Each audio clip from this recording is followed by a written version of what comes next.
Número 5. Tracy Gilpin. Tracy Gilpin. En la noche del 1 de octubre de 1986, Tracy Gilpin, de 15 años, de Kingston, Massachusetts, se dirigió a una celebración cerca de su hogar. A las 10:30 de la noche, ella y sus compañeros decidieron marcharse. Sus amigos la acompañaron hasta llegar a sus respectivas casas. Poco después de despedirse de sus amigos, Tracy entró a una tienda de conveniencia y adquirió un paquete de cigarrillos. El empleado la recordó y mencionó que ella hizo una llamada desde un teléfono público mientras estaba allí. Llamó al propietario de la casa donde se llevaba a cabo la fiesta y le solicitó que la recogiera en la tienda de conveniencia porque no quería caminar sola.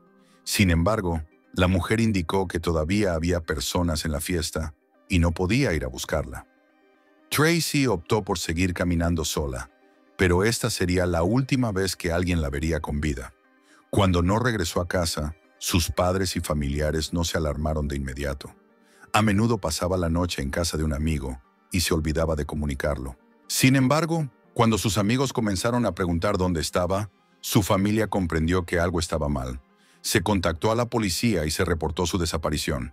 3 semanas después, a 14 millas de distancia, una mujer que caminaba por el bosque estatal Miles Standish, en Plymouth, descubrió el cadáver en estado de descomposición de un adolescente. Era Tracy. La joven de 15 años había sufrido una fractura masiva en la cabeza y la policía cree que fue asesinada la noche en que desapareció. Durante más de 30 años, a pesar de múltiples búsquedas y pistas, nadie fue detenido en relación con el homicidio.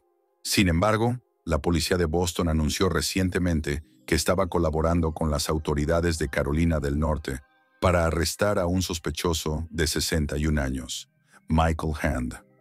En la noche de su desaparición, Hand estaba organizando otra reunión en su casa de Brooks Dale Street, en Kingston, donde Gilpin fue vista por última vez. Tracy, Melissa Cabaco, Hand y otro hombre estaban presentes, pero él afirmó que la reunión ocurrió semanas antes de que ella desapareciera. Luego, narró una historia sobre haber visto a Tracy con un hombre mayor en un Ford Escort el día que desapareció. El hombre fue identificado más tarde como Henry Menholtz y se le descartó como sospechoso. Han dijo que él y otro amigo siguieron el auto hasta el bosque estatal, pero perdieron de vista el vehículo minutos después. Luego encontraron a Menholtz saliendo del bosque con una lona y una pala. Sin embargo, más tarde dio una versión diferente de la historia, afirmando que estaba en el bosque cuando se rasguñó con una roca. Dijo que recogió esa roca y la dejó caer al suelo, y fue entonces cuando escuchó un golpe. Al mirar hacia abajo, notó que había caído sobre la cabeza de Tracy por accidente. En un momento, Han le dijo a los investigadores que lamentaba no haber sido completamente sincero en las entrevistas anteriores. Luego fue arrestado y acusado del asesinato de Tracy Gilpin. Se declaró no culpable y actualmente está a la espera de juicio. Número 4. Richard Phillips y Milton Curtis.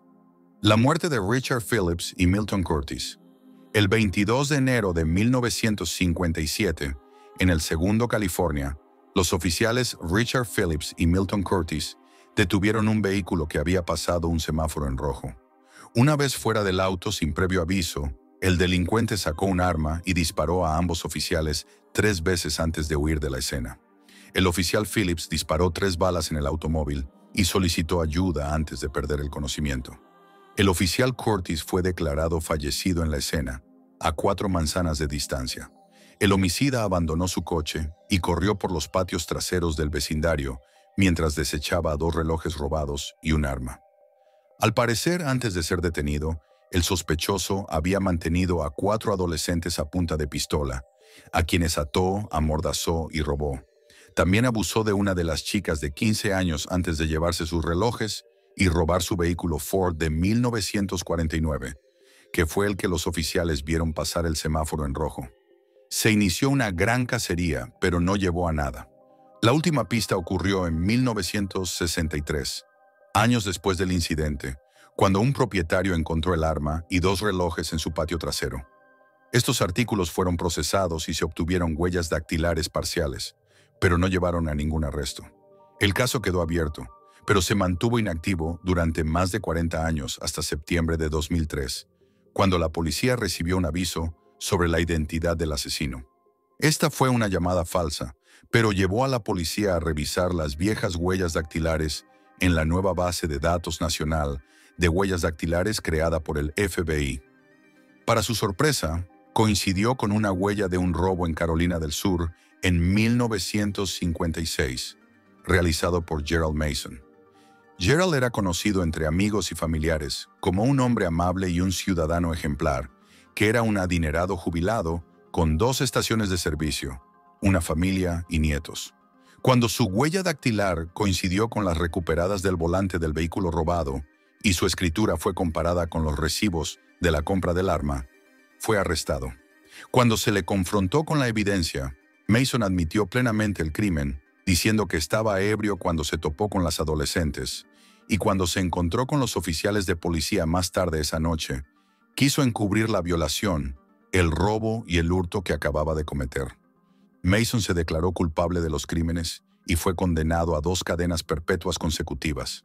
Se le negó la libertad condicional en 2009 y falleció en prisión a los 83 años.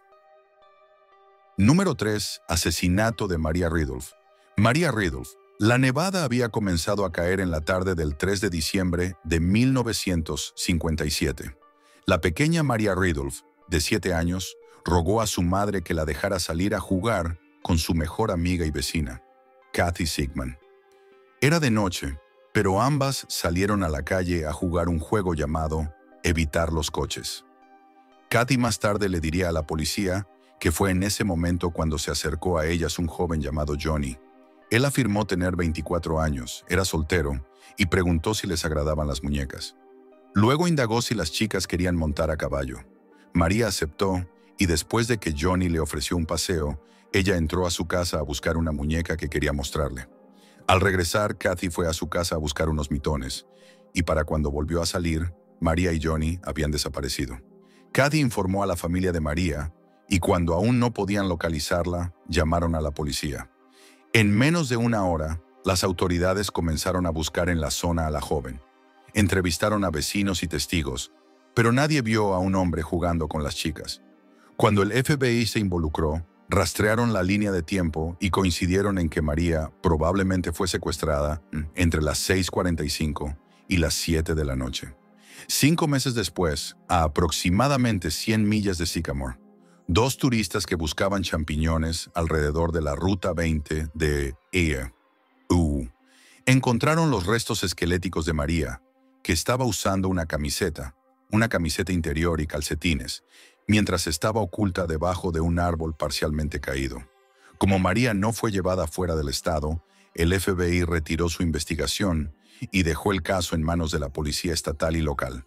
Sin embargo, antes de que el FBI se retirara del caso, entrevistaron a posibles sospechosos, y uno de ellos fue John Tessier, quien tenía 18 años en el momento de la desaparición.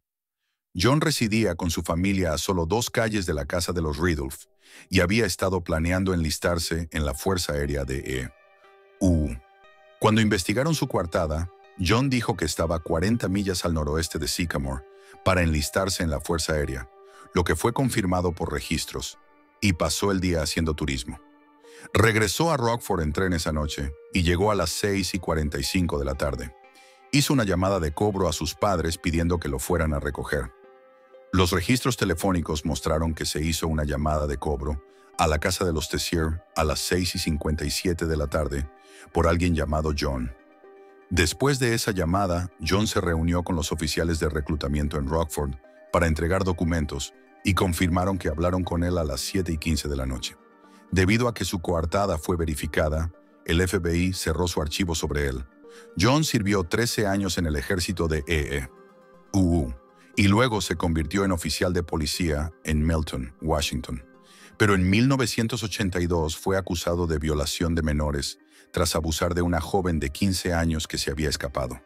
Se declaró culpable de un delito menor y fue condenado a 1 año de libertad condicional y despedido de su trabajo.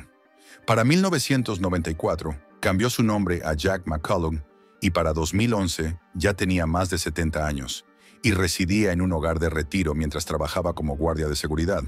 En 2008, el caso de María fue reabierto después de que Janet Tessier, la media hermana de John, confesara que en el lecho de muerte de su madre, supuestamente implicó a John como el autor del crimen. También se reveló que John supuestamente había violado a su otra media hermana, Jean. La policía estatal revisó la evidencia y creó una nueva línea de tiempo para incluirlo como un sospechoso viable. En 2012, John fue juzgado en el condado de DeKalb por la violación de su media hermana Jean y el secuestro y asesinato de Maria Ridulph. El primer caso fue desestimado por falta de evidencia física, pero en lo que respecta al secuestro y asesinato de María, fue acusado del delito. A pesar de la falta de evidencia física, motivos e indicios de que estaba en la zona cuando ocurrió el crimen, la presión de las familias Ridulph y Tessier llevó a la condena de John, quien a la edad de 73 años recibió una cadena perpetua. En 2015 solicitó una apelación. Richard Schmack, el fiscal del condado, revisó el caso y descubrió una evidencia clave que apuntaba a la verdadera ubicación de John en Rockford, a 40 millas de la escena del crimen. Fue excluida del juicio. Esta evidencia, que era la llamada de cobro que hizo, según los registros telefónicos, habría respaldado su coartada de que no estaba en la vecindad, considerando las condiciones de las carreteras heladas. Hubiera sido literalmente imposible que hubiera conducido 40 millas antes de secuestrar a Ridulph y eventualmente llegar a entregar sus documentos a los oficiales de reclutamiento a las 7:15 de la noche en Rockford. Como resultado, fue liberado de inmediato y el 12 de abril de 2017, John fue declarado inocente del crimen. Hasta el día de hoy, nadie sabe quién mató a la pequeña Maria Ridulph. Número 2. Diane Jackson. Diane Jackson. Diane Jackson era una madre soltera de 25 años de Houston, Texas, que salió a trabajar el 14 de diciembre de 1969. Estacionó su automóvil en el aparcamiento de la empresa, pero nunca llegó a la oficina. Más tarde ese día, un hombre llamado William Bell observó a otro individuo saliendo de una cabaña situada cerca del edificio de oficinas. Intrigado, decidió mirar dentro de la cabaña y al asomarse, halló el cuerpo de Diane. Durante la indagación, la policía descubrió que la mujer había sido violada, estrangulada y luego brutalmente apuñalada hasta la muerte. No había sospechosos inmediatos y lo único que la policía pudo recolectar del automóvil de la víctima que pudiera señalar a un asesino fueron huellas dactilares latentes encontradas en el exterior del vehículo. Esto se archivó y el caso eventualmente se enfrió. Después de décadas de avances en la tecnología, el hermano de la víctima, David, manifestó interés en volver a examinar el caso en 1989.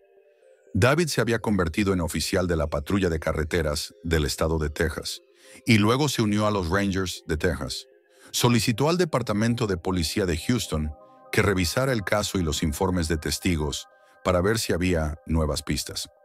El Departamento de Policía de Houston también registró sus huellas dactilares en su base de datos local, actualizada junto con el sistema automatizado de identificación de huellas dactilares del Departamento de Seguridad Pública de Texas, pero no surgió nada de esa búsqueda. Pasarían otros 14 años antes de que el caso recibiera atención nuevamente. En esta ocasión, las huellas latentes fueron preparadas por la examinadora Jill Kincaid para ser comparadas con la nueva base de datos nacional de huellas dactilares del FBI. Al buscar entre más de 70 millones de delincuentes, se obtuvieron 20 coincidencias posibles.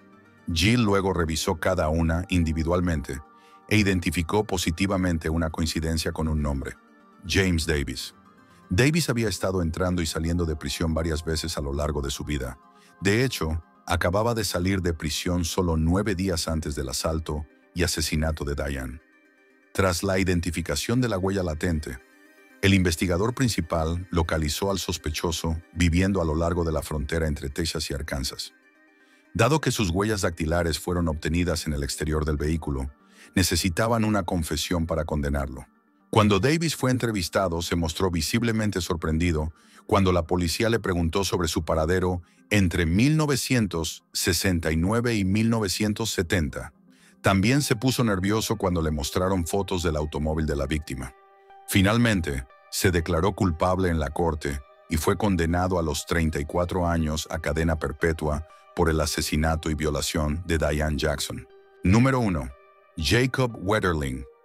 Jacob Wetterling. El domingo 22 de octubre de 1989, Jacob Wetterling, de 11 años, su hermano Aaron y otro amigo, Aaron Larson, estaban pedaleando de regreso a casa desde una tienda de comestibles en St. Joseph, Pensilvania.